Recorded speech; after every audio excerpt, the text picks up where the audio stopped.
A massive Indians versus illegals debate reignited today as 7 illegal Rohingya immigrants were sent back to Myanmar in what is a first such ever move by Government of India. It was a supreme boost to the Narendra Modi government as the apex court refused to stay the repatriation of the illegal Rohingyas to Myanmar.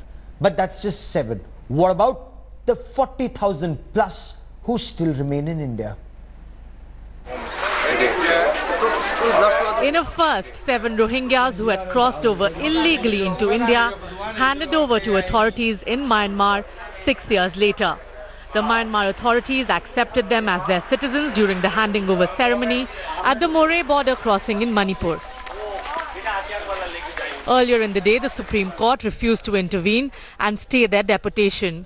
Senior advocate Prashant Bhushan approached the court claiming that the move to deport refugees was against the UN Charter.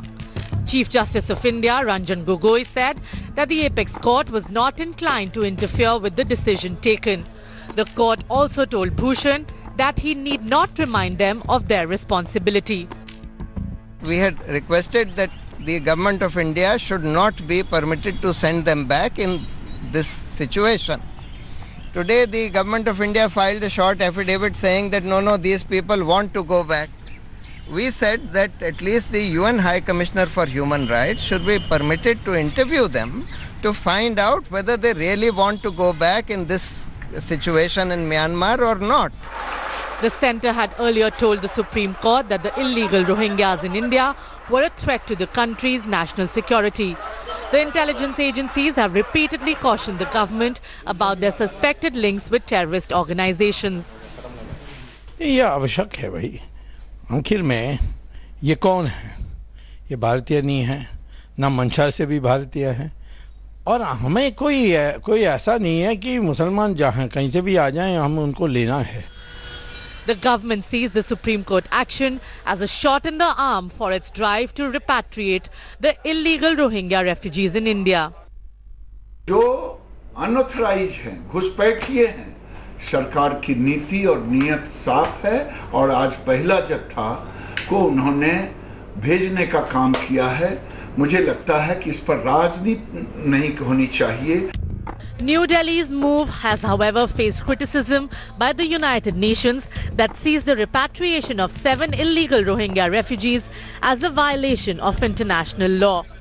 UNHCR और high commission for human rights UN की उन्होंने दोनों हमारे decision के बारे में कहा गलत फैसला है और ख़ुद UN के सेक्रेटरी जनरल ने हिंदुस्तान को याद दिलाया है कि ऐसा करने से हम यूनाइटेड नेशन का जो प्रिंसिपल ऑफ रिफ्यूलमेंट है हम उसके वायलेशन कर रहे हैं. जो हमारा ख्वाब है कि सिक्योरिटी काउंसिल में हमको एक परमानेंट सीट मिले, तो अगर हम खुद UN के प्रिंसिपल्स का वायलेशन करेंगे तो इससे हम क्या पैगाम देंगे और क्या पैगाम दे रहे हैं इसको सोचने की जरूरत है. There are more than 40,000 Rohingyas living in India, but only 16,000 of them have been registered with the UN Refugee Agency.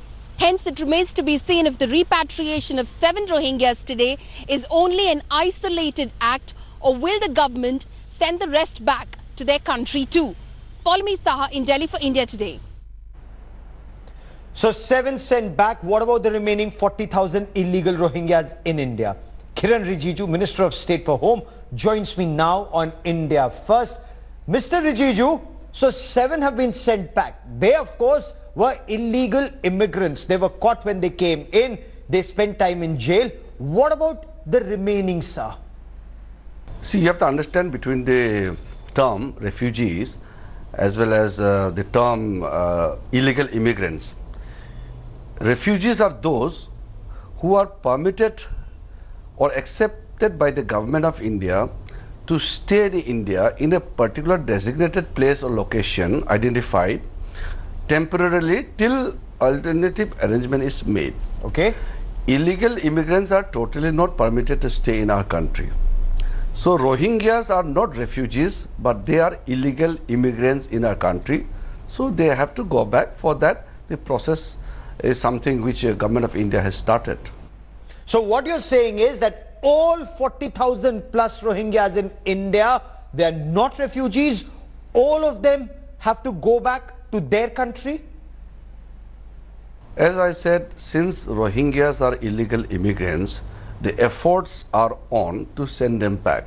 We have asked the state governments and all other agencies to identify them and keep them or put them in the detention camp so that the process can be initiated. So where are these detention camps? Because these illegal immigrants, they apparently are moving from one part of the country to the other. Will they be confined to certain locations, or can they travel freely, let's say from the northeast to Kerala, as some of them appear to be, sir?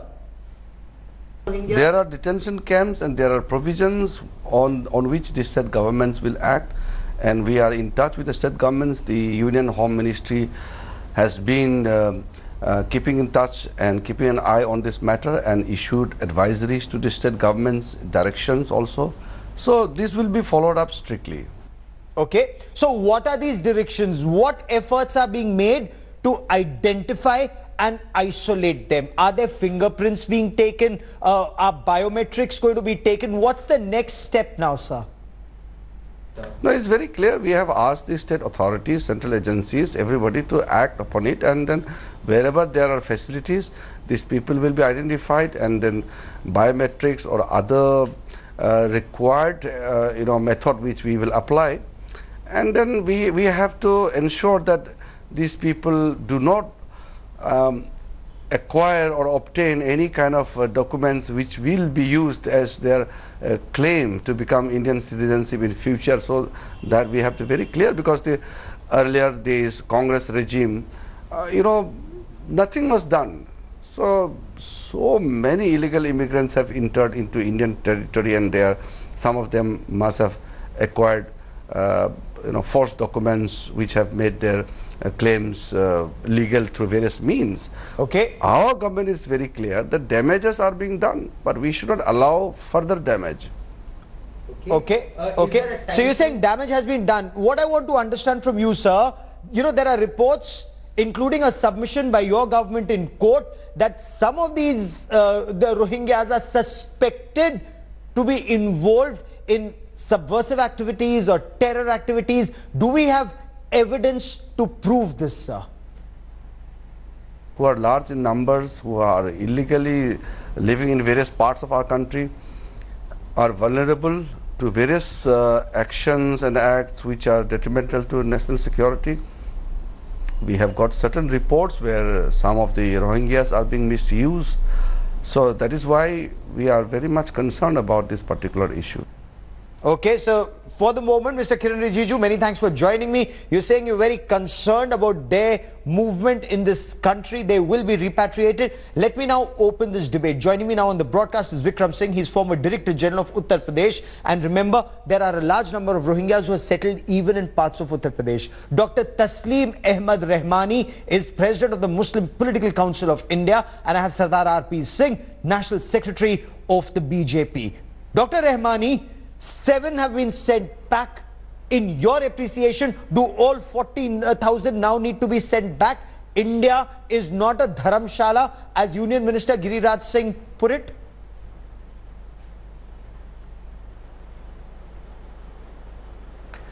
Sir, first of all, let us be clear that how much they are in the country. It is said by the government that they are around 40,000, but the government has never provided the breakup that how many actually and which place how many of Rohingyas are living. There is no clear-cut picture. As of now, the UN Refugee Commission said it is around 24,000, and out of them 16,000 has been given the UN refugee cards. So it is, they are actually refugees. I don't know of Mr. Kiran Rijiju, do he know the definition of refugee and what is the difference between the illegal migrant and a refugee? So they are having a status of refugee in the country. That's why they have been given the card by the UN Commission for refugees. And as per should the they be sent back or policy not? of the United Nations, what is your take? Should they be sent back, or should they be allowed to stay in our country, sir? How can The whole world knows. The United Nations said it very clearly, and Canada has stripped of Miss Aung San Suu Kyi from the honorary citizenship just because they are persecuting the minorities over there. There were 13 lakh Rohingyas who has been migrated to various countries. Around 7 to 8 lakh has been migrated. Around 4 lakh is living there in Bangladesh and so many other countries. From nowhere we found any report that they are becoming a security threat to any of the countries. Let me put that question to RP Singh. We are having the registered Rohingyas over here, and we say that they have become the security threat. RP Singh, is this then just a political gimmick, sir? What has your government done to identify them or isolate them? And if they're a threat to security, why are they still next to a military station in Jammu or Hyderabad or moving south?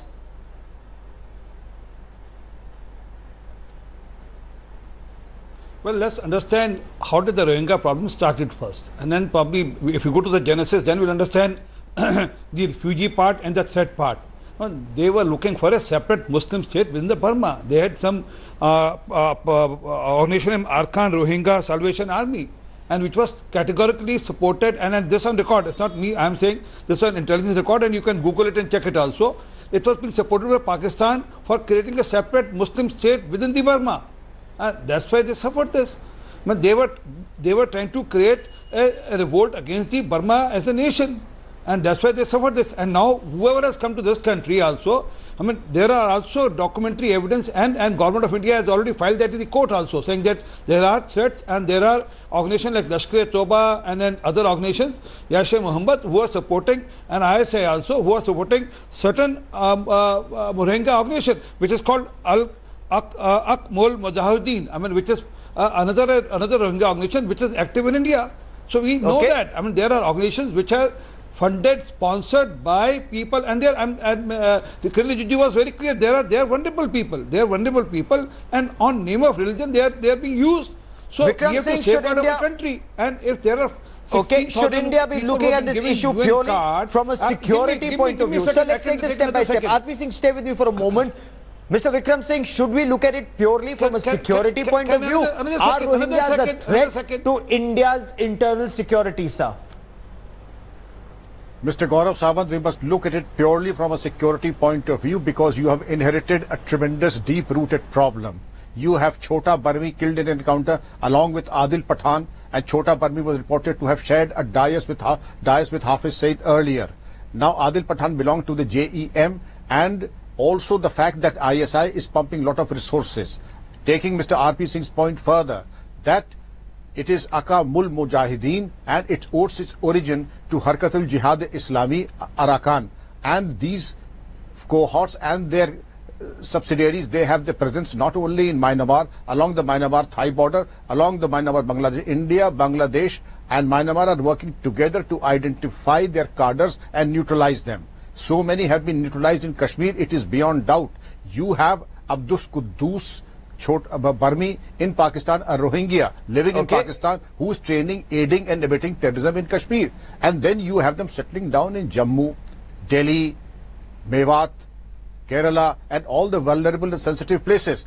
They are acquiring ID cards, Aadhaar cards, ration cards. I think a small beginning has been made and it is most welcome. It is in national interest. And the Dr. Rahmani, respond, Dr. Rahmani. Are you not concerned as an Indian that these people have reached Jammu, settled, sir, sun lijiye, they've settled right next to a military station, and that particular military station came under a terror attack by Pakistani terrorists in Sanjuan? Sir, I am more concerned about the security concerns of my nation. There is no doubt about it. But then we have to go by the facts. As Mr. Vikram has said just now, that they have raised a slogan of separatism. It was in 1946 when they invited Mr. Jinnah over there and he refused. So after that, that problem and that demand has been wiped off, and right now, just last year, these Rohingya said that they will not even insist for their name of Rohingya, and no, even then, the Burmese government, whatever tribes movement that took place there, sir, and after counteraction was taken against that armed movement. you see, the world has recognized, Gaurav, the world has recognized that the Burmese government and before this government, the army government in Burma has they did a cruelty with them, and they are met it with a very, very hard hand, and which was quite inhuman.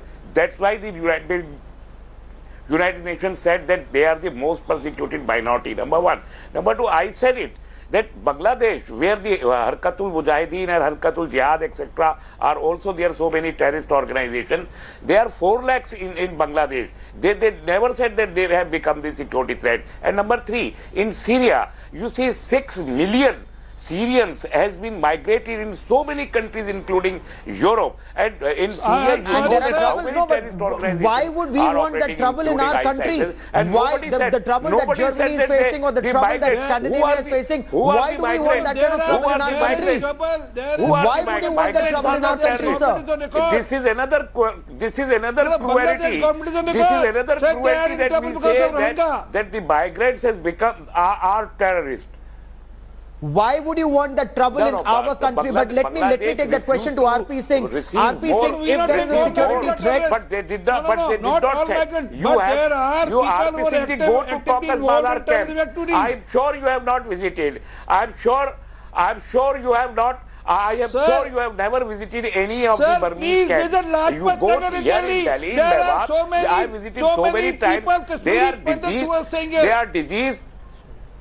No, my point is, RP Singh, you are the government in power for the past 4 years in this country. What action have you taken against those who may have terror links? RP Singh, I've asked you a very specific question. I've asked you a very specific question. What action has your government taken? Sir, beyond the rhetoric. So if they are settled around Sanjuan military station and a terror attack happened, what has your government done about it? What steps has the BJP government taken, RP Singh? Gaurav, this is a beginning now. And I'm assuring you, this is not going to end till the time we deport all 40,000 who are the illegal migrants. I'm not talking about the people who are as refugees here, but all those who are illegal migrants, they have to go back. The Minister of State for Home says all 40,000 are illegal immigrants. And now the cycle will be on. But why only now? Yes, Mr. Vikram Singh, 40,000 will go. I'm saying no. There are certain who are I challenge you. You cannot do it. I know you cannot do it. Okay, Mr. Vikram Singh, the UN Secretary General. The UN Secretary General in an exclusive interview to India Today's Raj Chappa urged India to adopt a humanitarian approach. You cannot do that. I challenge you. Mr. Remani, you are making so much noise at 7. You are making so much noise at 7. Sir, sir, you will challenge anything which is anti-national.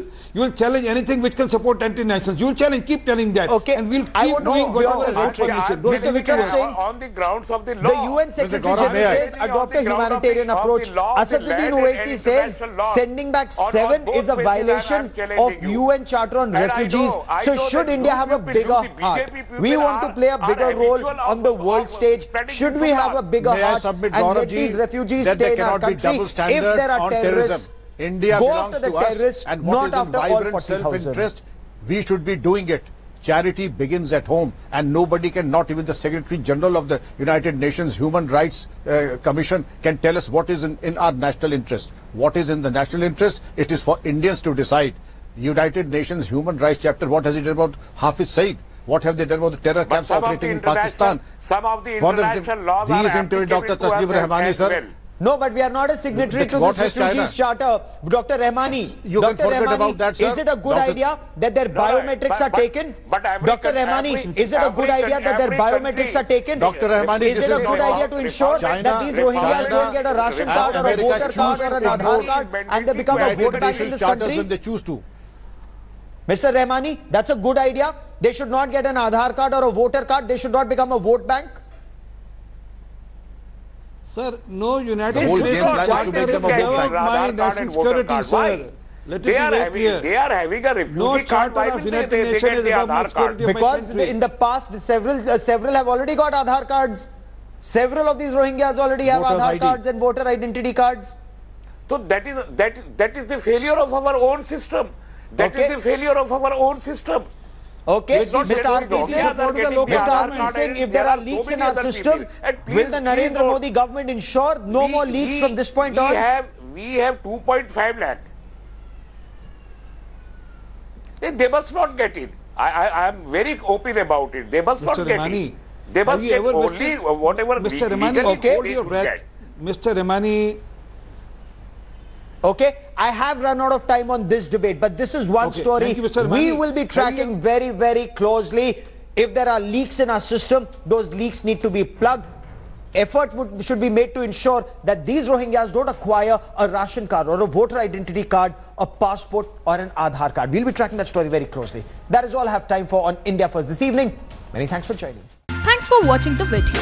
For more such news and updates, please like, share and subscribe to India Today. Also check out our other great videos from our channel. We know you would love to.